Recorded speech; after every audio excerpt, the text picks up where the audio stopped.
আমি ঈদের দিন জানতে পারলাম যে পাঁচটি ইউনিয়নের শিমুলহাটের এই সনাতন ধর্মী প্রভাত বাবু তার জীবন জীবিকা চলার জন্য একমাত্র অবলম্বন একটি ভ্যান ছিল, সে ভ্যানটি চুরি হয়ে গেছে এবং সে জিডিও করেছে, কিন্তু সেই ভ্যান এখন আর উদ্ধার হয় নাই।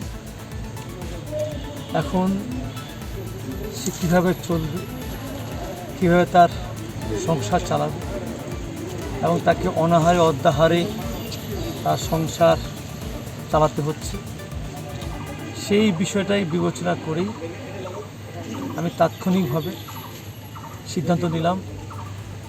গত রমজান ঈদের সময় কিন্তু এরকম এক বৃদ্ধ মানুষের ভ্যান চুরি হয়ে গেছিলো এবং সেখানেও আমি তাকে একটি ভ্যান, সেখানে তাকে এক জীবন জীবিকার জন্য উপহার দিয়েছিলাম।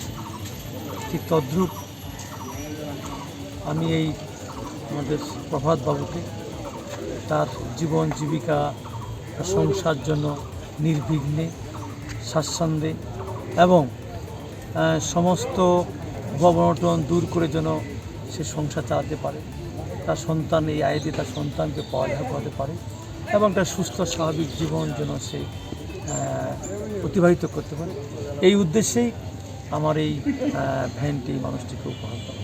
এবারেই আমার একটা ভ্যান হারিয়ে গেছে, তারপরে মন্ত্রী মহোদয়কে আমরা জানাইছি। তারপর মন্ত্রী মহোদয় বলছে যে এটা ঠিক আছে, আমি ভ্যানটি দিব। তারপর মন্ত্রী মহোদয় আমাকে একটা উপহার দিছে, এটা আমি খুবই ধন্যবাদ।